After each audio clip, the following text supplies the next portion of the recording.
Hey, what's up, everybody, and welcome to my Impact Wrestling review. A lot of things going on in the show tonight as we kick it off with the TNA World Title on the line. If you want to say it's still a title or whatnot, what Moose is carrying right now.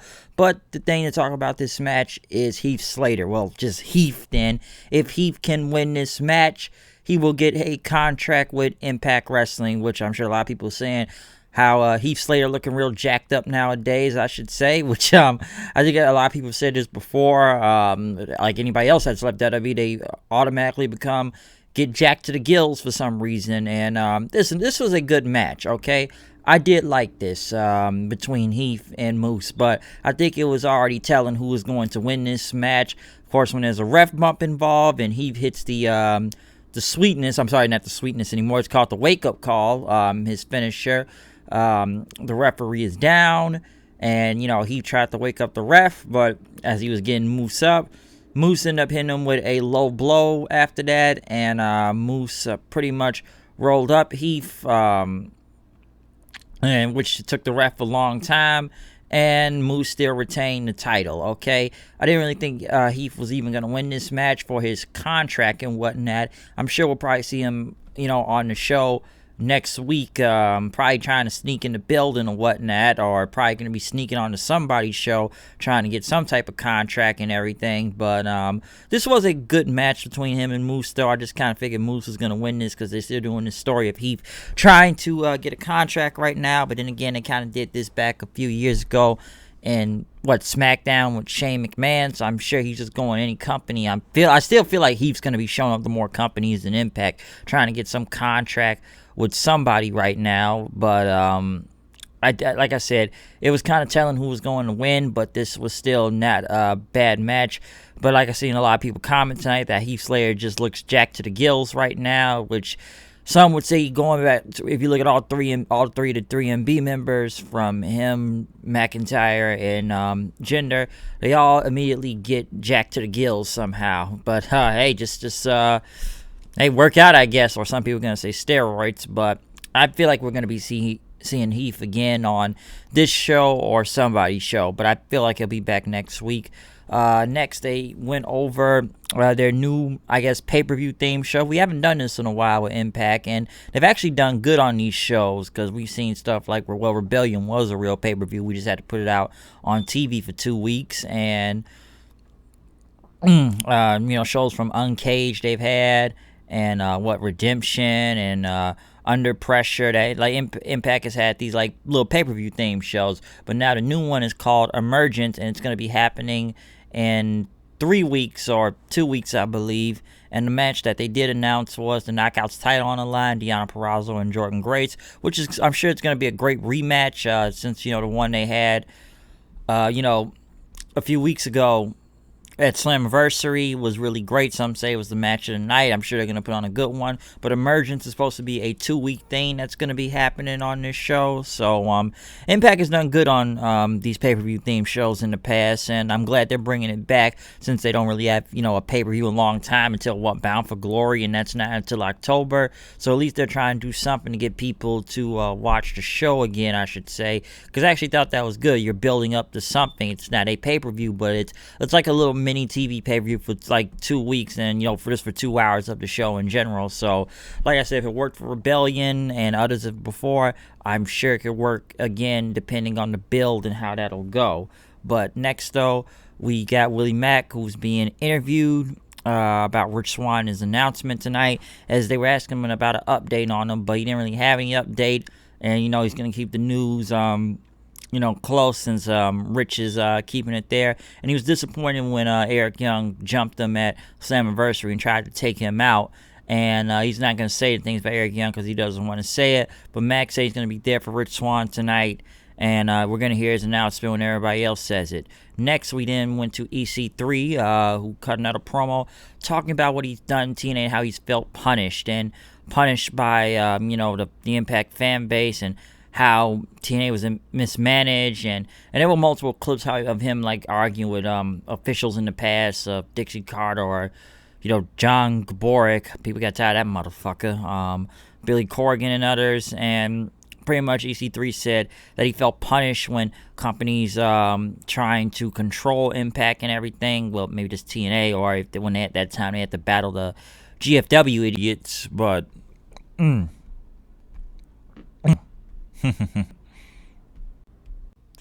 but he went on to talk about how he was punished by the true top 1% of this industry by simply pretty much inheriting the EC3 name, I'm sure, when he went to WWE, and it's time to control the narrative. And he talked about finding freedom and how he must destroy his past, and talked about the legacy behind the TNA title as they show past champions from AJ Styles, Sting, Samoa Joe, Kurt Angle, and others. And EC3, there is nobody who's going to stop him on his path from regaining the TNA World title, and he's going to burn this company's legacy to the ground. And that, Moose, you have been warned. So apparently EC3 does want the TNA title. Well, we already kind of knew that, but he does want the TNA title from Moose, I guess, to destroy it, or however this is going. I can't really say Moose is the TNA World Champion, even though he comes off like a real champion. I can't say that he is the TNA World Champion, but apparently they are going to have some type of match for this TNA title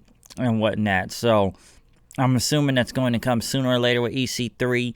But next, they went to Jimmy Jacobs, who was going to interview the Motor City Machine Guns after they won the tag team titles a couple weeks ago on Impact, and pretty much says why did they decide to return back to Impact. And they were talking about we've been friends for years, and we've been teaming in Impact from over 8 years ago, but they wanted to challenge themselves, even going separately. How Alex Shelley went to New Japan, and how Chris Sabin did become the TNA World title, and talked about we've been in other companies and everything, and that's a miracle, or a medical miracle, that Sabin is still able to do this after having 3 ACL surgeries, which that's really tough to come back from. But apparently Sabin's still fine, and that Alex Shelley is Sabin says Shelley is the one person he could train with.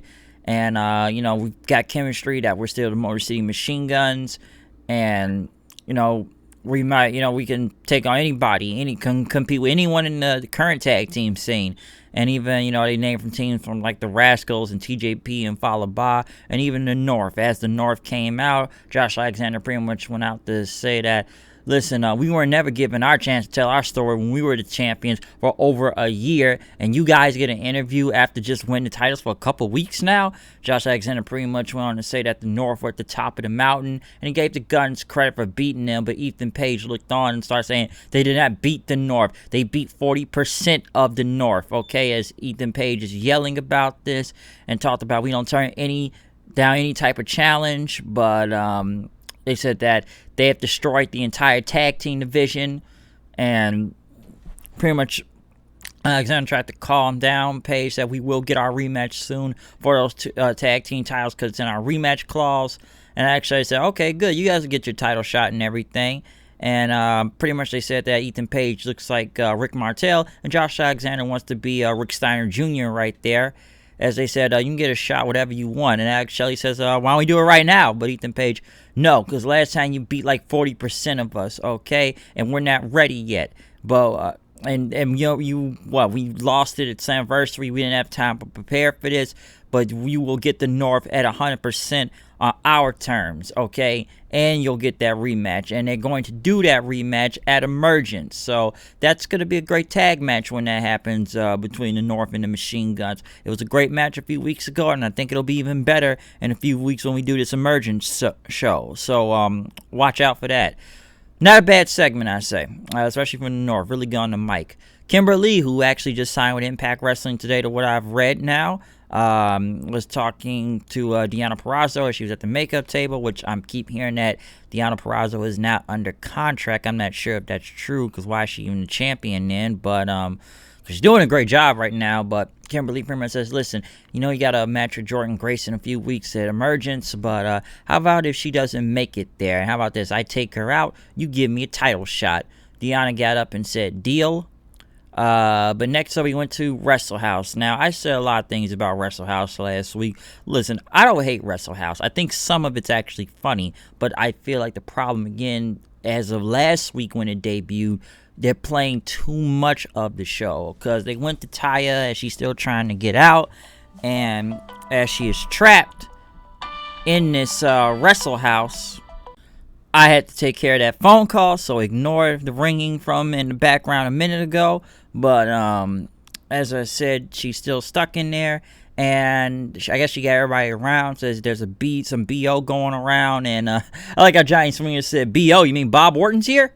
I actually thought that was kind of funny. And Taya pretty much passed out all these hygiene products, and Kylie Rae wanted to know when can she leave this house because she's still the number one contender for the Knockouts Championship. As Rosemary says, we will leave once Johnny gets the hint.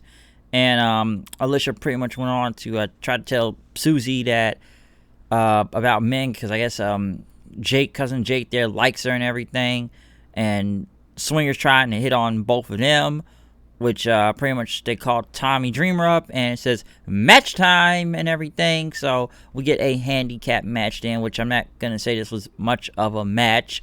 It just was Alicia and Susie won, and not much of what I can really say.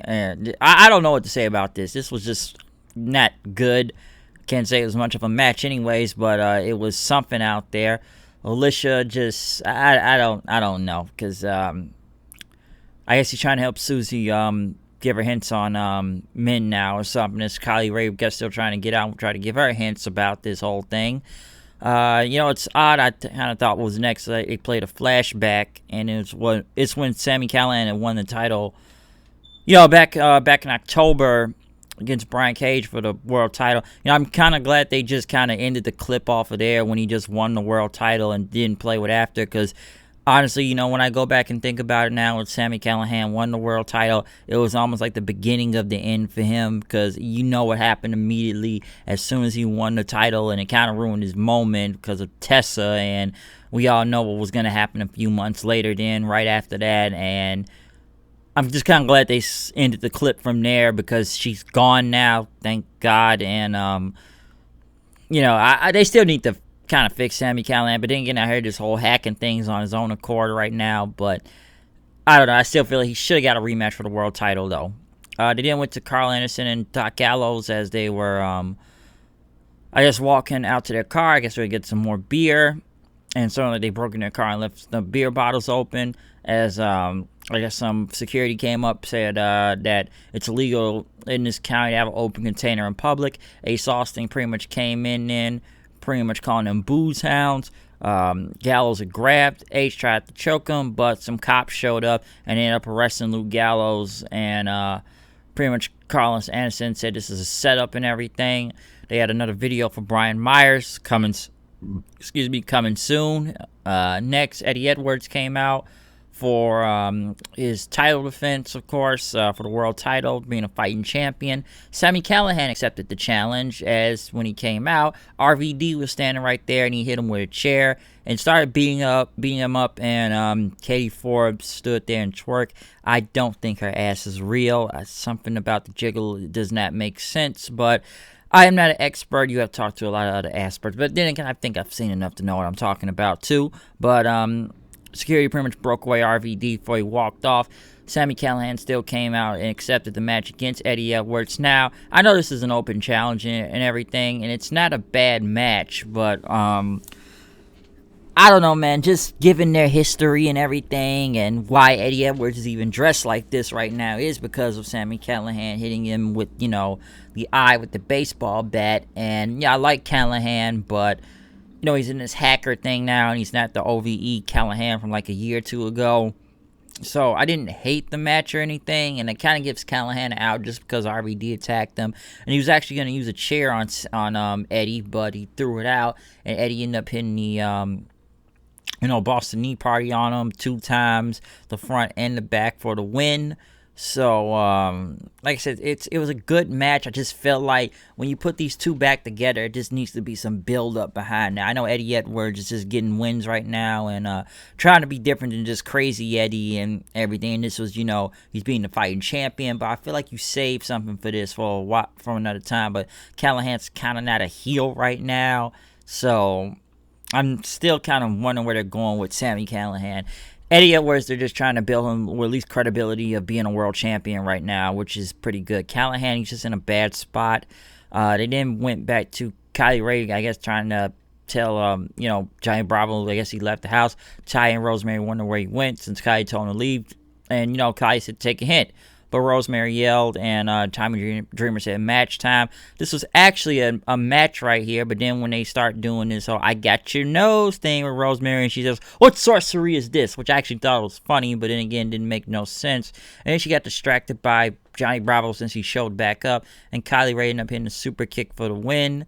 And then, Johnny checked on her as Rosemary talked about the hint, and pretty much, I guess he wanted to thank her and everything, but then Taya also, and Rosemary said we should keep our relationship a secret and everything, as Taya just yelled around and pretty much gloating and whatnot, and just left.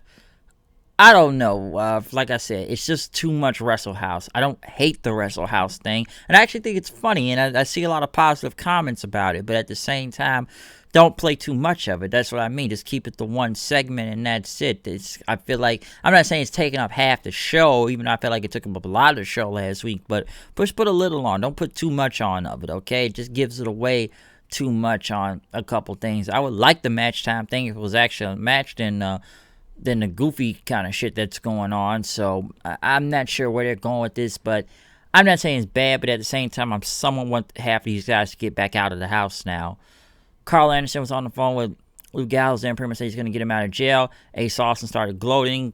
Carl Anderson attacked him, but Fulton came in and pretty much beat up Carl Anderson. They held him up before, Ace could hit him with his baton, like gambit stick, and knock him down. Hernandez, I guess, was checking his mustache, talking to Reno Scum, saying, hey, all you got to do is get my money back from Rhino, and I'll make it worth y'all while. So Reno Scum went to, help him get his money back. Chris Bay and Rohit Raju went against TJ Perkins and followed by a tag team match. Not a bad tag team match. The only thing I was actually kind of surprised was when Chris Bay ended up doing a springboard stunner thing. And next thing you know, TJP caught him with a submission, and pretty much Chris Bay tapped out. Didn't really expect to see that, but I guess we're getting a few with Chris Bay and TJP right now, which I feel like it's going to be a match at Emergence for the X Division title, so we'll see where that goes. Not sure what's going to happen with this, and, Rohit there, at least he didn't take another L this time, because usually he's just kind of designated to take an L several times, so I'm not sure where they're going with him right now, and just being a designated loser, but I guess I say he got the win. Well, he didn't get the win, but I guess he didn't take the, just the fall this time out of this, and Chris Bay did. Next, though, in the final of this segment, we actually got Rich Swann's, announcement as he came out on crutches and a dress shirt and everything. He pretty much, walked in the ring and had the microphone, so he's been wanting to make an announcement this week and talked about hard work, dedication, love, and all the support of being a pro wrestler, and how, doubters pretty much seen him in the past and tried to deny him his dream, but he talked about he's been living his dream until January when he blew out his knee, and it was a career-threatening injury, and others injuries he has had in the past, and pretty much talked about how what was he going to do about this. And Swan pretty much talked about, it's been some tough months and everything, and he wanted to prove his doctor wrong. And pretty much, he said he was going to get that itch. And, every time, he said he was going to come back, he was going to come back. And he was strong enough to do it, because he did make a miraculous recovery then. And, the doctor, pretty much, he proved the doctor wrong and whatnot, and how he even did it. But pretty much as he talked about his match back at Slammiversary and everything, he got the okay, and pretty much he was going to main event the pay-per-view and whatnot, and he fought with everything. But when after he pinned Eric Young pretty much, pretty much took him out and just beat his leg to death, and talked about 7 months just back all over again when Eric Young just destroyed his leg with a chair and just put him back at square one now. And what was he going to do? And doctor says different this time, and he doesn't know if he even could get back in the ring or just even get just get through life in general. And what was he going to do about this, huh? Then he had to make a decision. So he came to this decision and talked about, he had to think about his family and his future. And he said he was going to retire from wrestling. And he thanked the locker room and, the production, commentaries, everything. It's been a great 15 years and whatnot. And he hope he's made a lasting impact on this industry. And it ended off from there. Next, the roster came out. And they pretty much, came out and gave him applause and pounded the ring as, the Rascals held the ropes open for him and they helped him out as Swan walked up to the stage and everything. Next thing you know, Eric Young came out and took Swan's crutch and started beating his leg as, the wrestlers, Mac and, Eddie Edwards and others just checked on him then. And pretty much Eric Young was done, pretty much got a dodge from that. But to say from this promo, this was a really great promo from Rich Swann that could make you believe he was retiring in a way. But I figured Eric Young was going to come out sooner or later throughout all this. If not, he probably would have came out next week. I don't really think, I'm sure people actually do believe that Rich Swann is retired. I don't know, but I don't think so anyways. But this is obviously an angle since, Slammiversary and whatnot. And it really came out believable from Rich Swann, okay? It was a very good promo. I'll give him that. I just was kind of figuring Eddie Edwards was going to come out sooner or later, or why did I say Eddie Edwards? Eric Young was going to come out sooner or later and attack him, or maybe they could have waited till next week to do it. But they gave the illusion that he was going to retire right there, but Eric Young took him out. So I am still liking this feud between EY and Swan. This is really good. I like it. But as for this show tonight in general, what can I say about this? I did like some of the matches more this week, a little bit better. I'm not sure if Heath has a contract or anything, but I'm sure he'll be back on the show next week. The Rich Swann, retirement angle thing was really good at the end, so that wasn't bad. I like Callahan, Eddie Edwards, but it's just, I don't know, man. I just feel like Callahan's just in a very bad spot right now, if you ask me. Wrestle House, I still think there's too much of Wrestle House. I like Wrestle House, but it's just too much of it, and they just need to trim it down to at least one segment. I did like that they were bringing Emergence in, so that's going to be good in the next couple weeks. I hope that it really is, because Impact has done these pay-per-view themed shows before, and they've actually been pretty good. I did like the Motor City Machine Guns interview and the North coming out with the promo, pretty much challenged them for Emergence in the next 2 weeks, which we already have 2 matches for Emergence between the Tag Team titles and the Knockouts Championship, so that's already good, I'll say that. But that's all I really got to say about Impact. I didn't think this was a bad episode. I'm sure everybody's going to say it was better than Monday Night Raw in general, which honestly, that is true when you look at it, so I think anybody can agree on that. But other than that, though, that is my review of Impact tonight. Comment, subscribe, find me on Twitter at HoodedKnight890. What do you think about tonight's show with Impact and everything, and what do you think is going to happen in Emergence in the next few weeks? Because I think it's going to be a really good show, depending on how they build this up in the next 2 weeks. So we'll see what happens from that. But other than that, though, it's me, HDD, coming into news and reviews. No, I am, no, I do. The show now to go. Here I flow and stay intact. We're done with this review of Impact, okay? So we will be back tomorrow night for another review of AEW and NXT. So I'm out of here. I'll see you guys later. Peace out. Check out my Monday Night Raw review underground, folks, and you'll hear my little hype, little review of that too, okay? So I'm out of here. Peace.